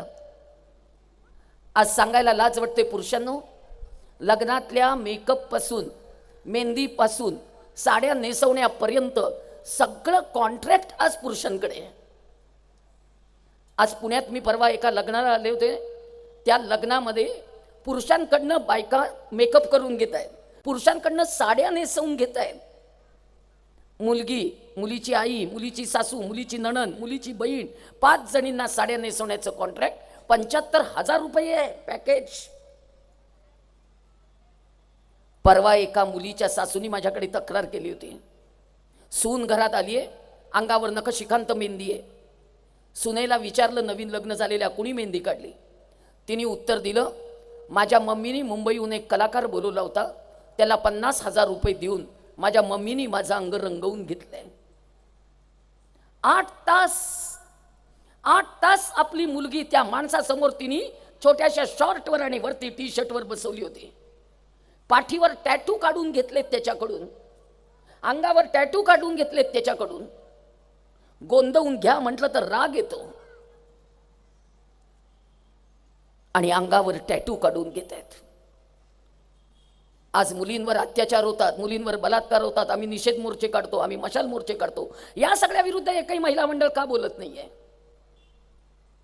का इतका सगळा धुमाकूळ चाललेला आहे? शहरात चाललाय मान्य आहे, खेड्यातल्या बायका सुद्धा आता या पुन्हा या सगळ्या फॅशनकडे वळल्या. कारण टीव्ही सारखं माध्यम घरात आलंय, सगळ्या फॅशन त्यांना पण दिसत आहे. ही आई आहे. माझी आई 9वारीत होती, मी 5वारीत आले. आता आई चुडीदारवर आली. चुडीदार घालतीयस ना, मग ओढणी घे. आज दुपारच्या एका कार्यक्रमाला गेले होते. सांगायला लाज वाटते बायकांनो, 40 आणि 40 पुढच्या सगळ्या बायका या चुडीदारवर होत्या आणि एकीनेही ओढणी घेतली नव्हती. ओढण्या नको गेला. जेव्हा आपली मुलं मोठी होत असतात तेव्हा आपल्यातली बाई शिल्लक नसते, आपल्यातली आई शिल्लक असते. त्यामुळे संयम ठेवा, वागायचं कसं ठरवा. आमच्या आईवडिलांच्यात काय संबंध आहेत आम्हाला कधी कळले नव्हते. आमच्या दोघांच्यात काय संबंध होते आमच्या मुलाला कळले नव्हते. आणि आज तुमचे संबंध इतके एक्सपोज होत आहेत. कुठल्या संस्कृतीची भाषा करतोय आपण? बेडरूम स्वतंत्र झाली. आम्ही सगळी भावंड एकमेकांना चिकटून झोपायचो. आईजवळ कोणी झोपायचं म्हणून हट्ट असायचा, अटॅचमेंट होती. दोघात एक पांघरूण होतं. रात्र एकमेकांना चिकटून झोपायचं. आज तुमची मुलं आतमध्ये बेडरूममध्ये काय करतात तुम्हाला माहिती नाही. बेडरूममध्ये कुणाशी गप्पा मारता रात्र तुम्हाला माहिती नाही. एक पोर असून सुद्धा लक्ष ठेवता येत नाहीये. ही बेडरूम प्रथा आपण आणली. मला अजिबात या बेडरूम प्रथेबद्दल प्रचंड राग आहे बाबा. या बेडरूम पद्धतीने आम्हाला सेपरेट केलं, सेपरेशन. आज आमची आई चुडीदारवरनं गाऊनवर आली, घरात गाऊन घालायला लागली.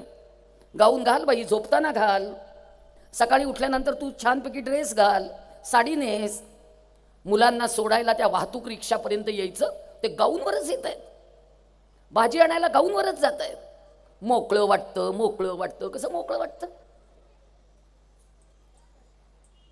मोकळं वाटतं म्हणजे काय वाटतं? जिजाऊ मासाहेबांना मोकळं वाटलं असतं तर आज या पताका दिसल्या नसत्या. जिजाऊ मासाहेबांना मोकळं वाटलं असतं देवळाचे कळस नसते. जिजाऊ मासाहेबांना मोकळं वाटलं असतं तर अंगणापुरची तुळस केव्हाच गेली असती. तुमच्या कपाळावर कुंकू नसतं आणि तुम्ही सगळ्या बुरख्यात असता. मोकळं वाटतं, मोकळं वाटतं. कुठली भाषा करतोय मला खरंच कळत नाही. मला आई बदलायला नकोय. परवा साने गुरुजींशी फार भांडले हो मी. साने गुरुजींशी माझं फार भांडण होतं बाबा. मी गुरुजींना विचारलं, गुरुजी गुरुजी श्यामची आई लिहून किती वर्ष झाली? गुरुजी म्हणाले 75. म्हटलं गुरुजी 75 वर्ष झाली श्यामची आई लिहून, कुठे आहे श्यामची आई? गुरुजी म्हणाले सापडत नाही. म्हटलं नाही गुरुजी, आई हरवली. गुरुजी म्हणाले कसे काय? म्हटलं गुरुजी प्रत्येक घराचं दार वाजवते वाजवते वाजवते, श्यामची आई दार उघडायला येत नाही गुरुजी, श्यामची मम्मी दार उघडायला येते. घराघरातनं मम्मी, मम्मा, मॉम. इंग्रजांच्या पोटी टेम्स नदीच्या काठी लंडनला जन्माला आलात तुम्ही सगळ्या. मम्मी. मम्मीचे अर्थ कळतात? मम्मी म्हणजे प्रेत, मम्मी म्हणजे थडगं, मम्मी म्हणजे संवेदना संपलेला देह, मम्मी म्हणजे चैतन्य हरवलेला देह, मम्मी म्हणजे कुठल्याही संवेदना नसलेला एक संस्कृती विषय अनास्था असलेला एक देह म्हणजे मम्मी. आम्हाला घरात मम्मी नकोय, घराघरातनं आई पाहिजे आणि ती आईच मला घरात हवी आहे. म्हणून माझं भांडण चालू आहे. आकाशासारखी विशाल, ईश्वरासारखी सुंदर आमची आई का केली तुम्ही तिची मम्मी? कुणी दिले अधिकार तुम्हाला? का संस्कार संपवलेत सगळे?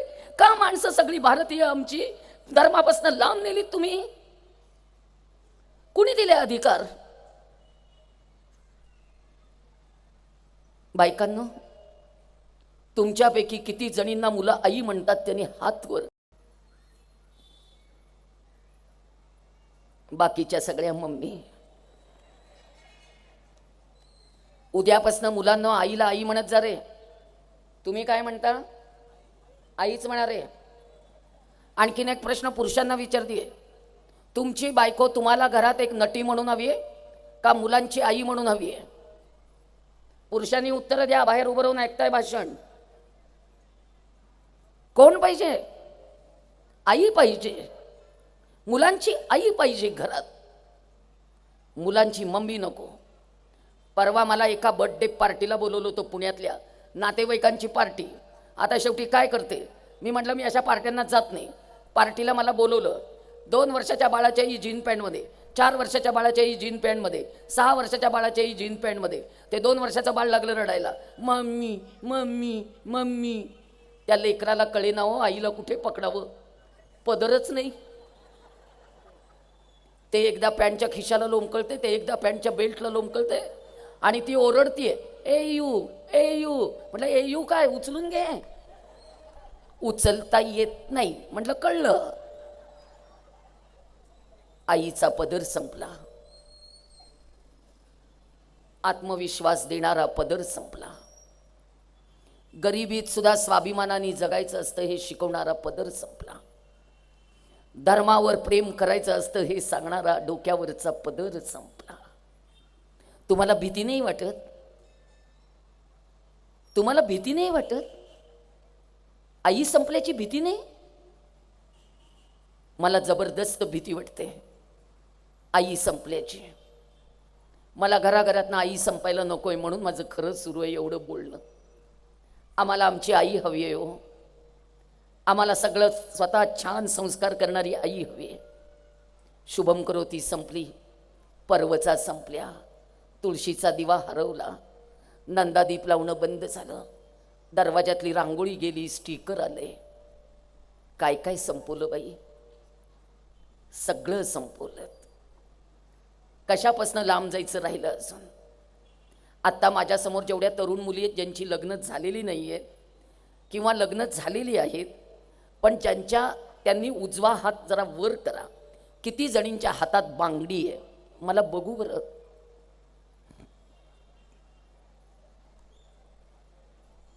बांगडी नाही, कुंकू नाही, आई रागवत नाही. सासू रागवली की मात्र सासू ऑर्थोडॉक्स. का ग? परवा एका सासूनी सुनेला सांगितलं, तिन्ही सांज झाली, देवाजवळ दिवा लाव. सून उठली, हातात बांगडी नाही. सासू एवढंच म्हणाली, बांगडी घाल आणि दिवा लाव.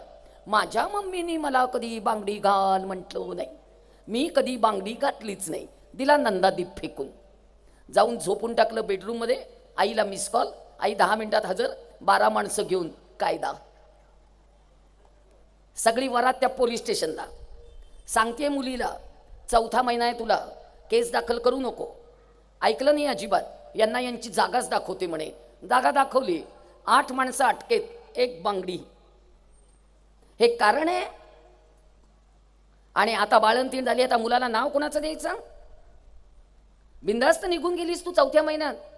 आज 2 वर्षाचं बाळ झालं, तुला येता येत नाही. काय करायचं घरातल्या माणसांनी? किती नोटिसा पाठवायच्या, किती बोलायचं, किती कॉम्प्रोमाइज करायचं. दोन्ही बाजू आहेत.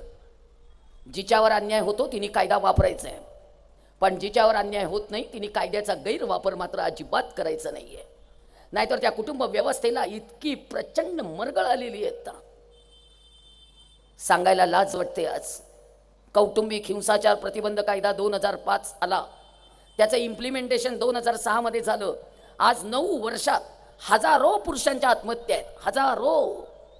26 ते 42 वयोगटातल्या अनेक तरुण मुलांनी आत्महत्या केल्या. इतका भयान कायदा आहे. या कायद्यामध्ये असंख्य त्रुटी आहेत. हा कायदा बायकांच्या हातात गेला. आज इतक्या प्रमाणामध्ये त्या केसेस दाखल झाल्या. 20 लाख नुकसान भरपाई, 50 लाख नुकसान भरपाई. पुण्यात तर 1 कोटी नुकसान भरपाई आहे, कारण का बंगल्यांच्या किमती आणि फ्लॅटच्या किमती वाढल्यात. काय करूया? कुठल्या बाजूनी सावरूया? आणि परत पोलिसांनी केस दाखल करून घेतली नाही तर सगळ्या राजकीय लोकांना मध्ये घालायचं. या राजकीय लोकांना एक उद्योग नसतो. आमच्या कुटुंब व्यवस्थेत लक्ष घालू नका बाबांनो. तुमची नेमून दिलेली कामं तुम्ही करा, हे काम तुमचं नाही. काय करणार? आमदारांना फोन, लगेच ते आमदार फोन करणार, आपला माणूस आहे. तुझा माणूस चुकीचा वागतोय, त्याला कोण काय करणार आहे? मी भांडत असते बरं का, मी सगळ्यांशी भांडते. काय करणार? जे वाईट आहे ना ते मला अजिबात चालत नाही, मी बोलते. आणि सगळ्या तरुण मुलींनो, आता हात दाखवलेत बांगडी नाही म्हणून. 4 वर्षाचं मुसलमानाचं पोर टोपी घालताना लाजत नाही. ते मदरशात जाऊन सगळ्या प्रकारचा त्याचा अभ्यास शिकून घेतं. आज प्रत्येक मुसलमान त्यांच्या पारंपरिक पोशाखात आहे. तो नाही शर्ट पॅन्ट घालत, तो आखुड त्याची विजार आणि वरती जब्बा आणि दाढी वाढवूनच फिरतो. तो त्याची आयडेंटिटी सिद्ध करतोय की मी मुस्लिम आहे, मी मुस्लिम आहे, मी मुस्लिम आहे, मी ख्रिश्चन आहे. प्रत्येक जण आपली आयडेंटिटी सिद्ध करतंय. तुम्हाला आयडेंटिटी काय आहे? कसं ओळखणार तुम्ही हिंदू आहात? शिवबाच्या कपाळावर कुंकू तरी होता. काय करणार आहोत? आयडेंटिटी कशी ओळखायची ते तरी एकदा सांगा. धर्म सांगितलात मुलांना, गीता सांगितली मुलांना, रामायण सांगितलं मुलांना, काही सांगितलं नाहीत मुलांना, काही शिकवलं नाहीत मुलांना. लहानपणापासून एकच शिकवलं, करिअर करिअर करिअर करिअर. आणि सगळ्या बायकांनो, एक वाक्य महिला मेळाव्यात कधीच बोलायचं नाही यापुढे. चूल आणि मूल याच्यात बाई अडकलेली आहे, तिला बाहेर काढायची आहे. शक्य नाही, अजिबात शक्य नाही. कशी बाहेर काढणार का तिला? अमेरिकेला तुमची मुलगी MS करायला गेली तरी सुद्धा तिथे लाईटच्या चुलीवर स्वयंपाक करावेच लागतात. ओव्हनमध्ये बर्गर ठेवावाच लागतो. अमेरिकेला धुणं धुवावं लागतं, भांडी घासावी लागतात, झाडून काढावं लागतं, बाळणपणं स्वतःची स्वतः करावी लागतात. अमेरिकेला तुमच्या कुठल्याही कामाला बाई मिळत नाही. कुठल्या चुलीतनं बाहेर काढणार आहात? गॅसच्या का लाईटच्या? काहीतरी वेड्या वेड्यासारखं बोलू नका. आणि दुसरं, मुलातनं जीव कधी बाहेर येत नाही. माझ्या 90 वर्षाच्या सासूबाई पाय पांगळे झाल्यावर खुरडत खुरडत दरवाज्यात जायच्या. सगळे पाय रक्तबंबाळ व्हायचे. मी म्हणायचे आई जाऊ नका, जाऊ नका, पाय रक्तबंबाळ होतात तुमचे. त्या म्हणायच्या माझं लेकरू आलं नाही ग, माझं लेकरू आलं नाही ग. म्हणलं तुमचं लेकरू 62 वर्षाचं आहे. 90 वर्षाच्या आईचा 62 वर्षाच्या लेकरासाठी जीव कसा विसरतो? हे फक्त भारतातच होतं, परदेशात नाही. त्यामुळे सगळ्या मुलींनो आणि बायकांनो, करिअरचा खरा अर्थ मी सांगते तुम्हाला. चूल, मूल, सासरची माणसं, माहेरची माणसं, येणारी जाणारी माणसं, सगळ्यांना धरून आपल्याला आपलं अस्तित्व निर्माण करायचंय. तेच करिअर असतं आणि तेच करिअर असतं. काही करिअरचे अर्थ वेगळे नसतात. करिअरचे अर्थ वेगळे लावू नका. आणि सगळ्या मुलींच्या आयांनो, अपेक्षा जरा कमी करा. जावई पुण्यातलाच पाहिजे, 2 BHK फ्लॅट असलाच पाहिजे, तो त्याच्याच नावावर पाहिजे, सासू सासरे फोटो पुरते चालतील, शक्य नाही आहे. परवा माझ्या मैत्रिणीच्या मुलाला मुलगी बघायला पुण्यात आले. ती मुलगी मला विचारते फ्लॅट कुणाच्या नावावर आहे? म्हटलं विनयच्या वडिलांच्या नावावर आहे. मग विनयच्या नावावर काय आहे? म्हटलं विनयच्या नावावर त्याचे आई वडील आहेत, फ्लॅट नाही त्याच्या नावावर. म्हणजे ते आमच्याजवळ राहणार का? म्हटलं हा प्रश्न तुझ्या भावाला विचार, तुझे आई वडील कुठे राहणार आहे? सगळ्या सुनांनो, आपल्या भाऊजाईने आपले आई वडील नीटपणे सांभाळावेत असं जर तुम्हाला वाटत असेल, तुम्हाला तुमचे सासू सासरे सांभाळावेच लागणार आहेत, हे पक्क लक्षात ठेवा. आणि जावई, तुमची बायको आई वडिलांची एकुलती एक पोरगी आहे, तिची इस्टेट येणार नाही आहे, तिच्याबरोबर तिचे म्हातारे आई वडील पण येणार आहेत. त्यामुळे त्यांनाही सांभाळण्याची जबाबदारी तुमची नक्कीच आहे. त्यामुळे सगळ्या गोष्टींचा कायद्यासकट विचार करा. हे सगळं टिकलं पाहिजे. आता आणखीन एक मुलींनो, मुद्दाम सांगते, माझ्या आईने मला स्पर्शाचं अंतर शिकवलं होतं. स्पर्शाचं अंतर, तुम्ही म्हणाल हा काय प्रकार आहे? मी 14 वर्षाची झाले, माझ्या आईने मला सांगितलं, आता तू मोठी झाली आहेस बाई, घरात वावरणारे तुझे वडील, तुझे काका, तुझे मामा, तुझे आजोबा, तुझे भाऊ सगळे पुरुष आहेत. कुणाच्याही अंगाला चुकून सुद्धा हात लावायचा नाही. माझ्या पिढीच्या प्रत्येक बाईला विचारा, कधी आम्ही वडिलांच्या अंगाला हात लावलाय का? एकदा मला खूप ताप आला होता म्हणून वडिलांनी माझ्या कपाळाला हात लावला. परमेश्वराने आपल्याला स्पर्श केलाय की काय असं मला वाटलं होतं. आणि दुसरा स्पर्श, वडील गेल्यावर त्यांच्या पायांना मी केलेला नमस्कार. भारतीय संस्कृती स्पर्श सांगणारी नाही, स्पर्शाचं अंतर सांगणारी आहे. भारतीय संस्कृती त्याग सांगणारी आहे. भारतीय संस्कृती योग सांगणारी आहे. भारतीय संस्कृती मोह सांगणारी नाही. लक्षात घ्या. आणि सगळ्या पुरुषांनो, तुमची मुलगी 9व्या वर्षी मोठी होती आहे, हार्मोन्स बदलत चालले, तुम्हाला जाणीव आहे का? पूर्वी वडिलांना भीती नव्हती. 12व्या वर्षी लग्न, 12व्या वर्षी मुलीला न्हाण आलं, 14व्या वर्षी लग्न होतं. आज मुलगी 9व्या वर्षी शाणी झाली, लग्न 26व्या वर्षी आहे. मधली 16 वर्ष तिला तुम्ही कशी जपणार आहात? कुठला संयम शिकवणार आहात? कुठला इंद्रिय संयमन शिकवणार आहात? आज मुली हॉस्टेलला राहत आहे, रस्त्याने जाता येता त्या छोट्याशा स्कूटीवर किती चिकटून पुरुषांना बसतायत. तुम्ही जे चित्र बघताय, मी पण बघतीये. आपण कुणी बोलायचं धाडस करू शकत नाही का बरं? घरातनं आईने हे समजावून सांगितलं पाहिजे. आणखीन हात जोडून विनंती, ते फेसबुक आणि व्हॉट्सअप याचा जरा वापर नीट करा. त्या फेसबुक आणि व्हॉट्सअपमुळे इतकी भांडणं आहेत घराघरातनं. मोबाईल अवघड आहे. सगळ्या मुलींच्या आयांनो, तुमची मुलगी जरी एकुलती एक असली तरी सारखे फोन करू नका. आणि मुलींच्या संसारात ढवळाढवळ करू नका. हे सगळं टिकवायचं असेल तर प्रत्येकाने बंधन पाळा, सगळ्या नात्यांची बंधनं पाळा. हे सगळं आता टिकलं पाहिजे, नाहीतर पुढच्या वेळेला इतका अवघड विश्वास उडून जातील. आणि शेवटचा अति महत्त्वाचा मुद्दा, मुलींना जपा. आज आपल्या मुली धोक्यात आहेत, आज आपल्या मुली संकटात आहेत. पण माझं मत असं आहे की तुम्ही धर्म शिक्षण द्या. कट्टर धर्माचं कवच तिच्या भोवती उभं करा. जाम ती मुलगी धर्मातनं जाता कामा नये. तिला सांगा धर्म समजावून, सांगा तिला कट्टरता समजावून. कट्टर व्हायला पाहिजे पुढची पिढी. याच्यासाठी आई घरात छान हवी आहे. सर्व धर्म समभाव, सर्व धर्म समभाव मलाही मान्य. स्वतःचा धर्म कट्टरपणे पाळा, दुसऱ्याच्या धर्माचा आदर करा, म्हणजे सर्व धर्म समभाव. स्वतःचा धर्म कट्टरपणे पाळा आणि दुसऱ्याच्या धर्माचा आदर करायला शिकवा. आणि चुकून म्हणू नका ग, राहू दे, पूजा करते मी, तू जा, तुला ट्युशन आहे. तिला सहभागी करून घ्या प्रत्येक गोष्टीत. होऊ दे जरा 10 मिनिटं ट्युशनला उशीर, काही बिघडत नाही. आणि मुलींच्या हातात जर मोबाईल दिले तर तिचा मोबाईलचा मेसेज, तिचे व्हॉट्सअपचे चॅटिंग सगळं तपासून बघत जा. आयांनो, जरा बातम्या बघा टी व्हीवरच्या, जरा नेटवर जाऊन काय ह्या वेबसाईट आहेत त्या एकदा बघा सगळ्या. मुलींना समजावून सांगा, मुलींशी बोला, मुलींना विश्वासात घ्या. आईच विश्वास असते. आईने समजावून सांगा शील आणि चारित्र्य काय महत्वाचं असतं. आईने समजावून सांगा ग.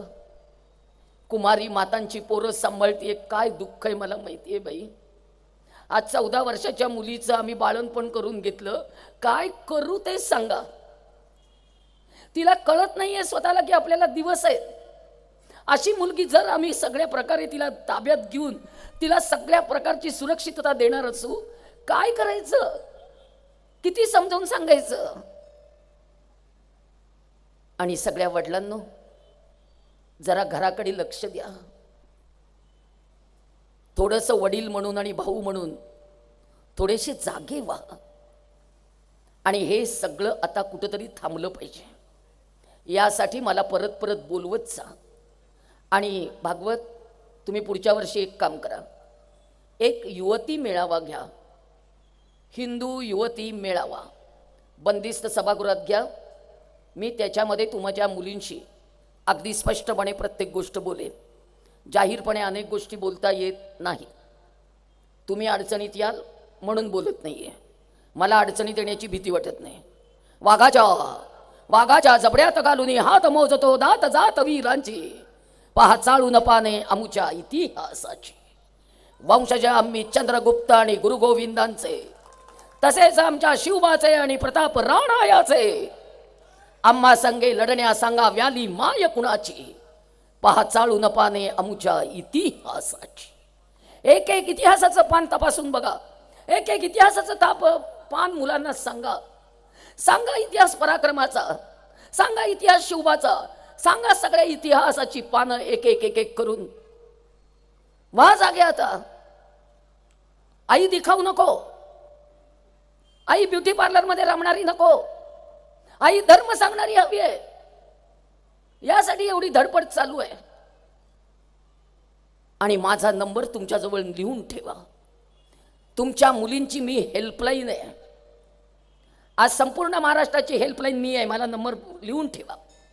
कधी कोणती पोरगी तुमची अडचणीत आली, मला फोन करा, मी येते. मला काही प्रॉब्लेम नाही आहे. रामतीर्थकरांसाठी मी सारखी घरी जायची. आता तोही उरला सुरला धागा तुटलाय. नवऱ्याचं जाणं फार अवघड असतं बायकांना. बाई कितीही शिकू देत, कुठल्याही पातळीवर जाऊ देत, तिला घरातला आपला माणूस हा खूप मोठ्या आधाराचा असतो. आज मला ना, मी एवढी खंबीर असून सुद्धा माझ्या पायाखालची जमीन हादरते. घरात गेल्यानंतर मला खूप एकटेपणा जाणवतो, कारण का माझा मुलगा पुण्यात आहे आणि मी सोलापूरला. पण बायकांनो, हे सगळं समजावून घ्या ग. हे मी खूप असं काही तुम्हाला संवेदना, खूप सहानुभूती मिळावी म्हणून सांगत नाहीये. फार अवघड आहे ग. हे टिकवा ग. आपली कुटुंब व्यवस्था टिकवा बायकांनो. फार सुंदर आहोत आपण. आपला धर्म सर्वश्रेष्ठ आहे. सगळ्या गोष्टी लक्षात घ्या. आणि माझा नंबर तुमच्याजवळ लिहून ठेवा. कधी कसली कोणती अडचण आली मला फोन करा. सोलापूरला आलात घरी या. माझा नंबर आहे 94 052 37 452. 94 052 37 452. या नंबरवर मला फोन करा. मी तुम्हाला नक्की या नंबरवर भेटेन. मी प्रत्यक्ष भेटेन. कार्यक्रमात असतील तर माझे ड्रायव्हर राजू माने हे फोन उचलतील, कारण आम्ही दोघंच जणं फिरत असतो, कारण तिसरा कुठला माणूस आमच्याबरोबर सध्या नाही आहे. एवढे दिवस फिरायला कोणी तयार होत नाही आहे. त्यामुळे तुमच्यापैकी काही बायका काउन्सिलिंगला तयार असतील मुलींच्या, तर या भागातली काही नावं आमच्याजवळ देऊन ठेवा, कारण का प्रत्येक कोपऱ्यात आत्ता माणूस हवा आहे, नेटवर्क हवं आहे, आणि या नेटवर्कसाठी प्रयत्न चालू आहे. आणि जाता जाता तुमच्यातल्या 5 तरुण आयांनी, ज्यांची मुलं 10-12 वर्षाची आहेत, अशा 5 जणींनी जरा पटकन स्टेजवर या. मी तुम्हाला आशीर्वाद देणार आहे. एक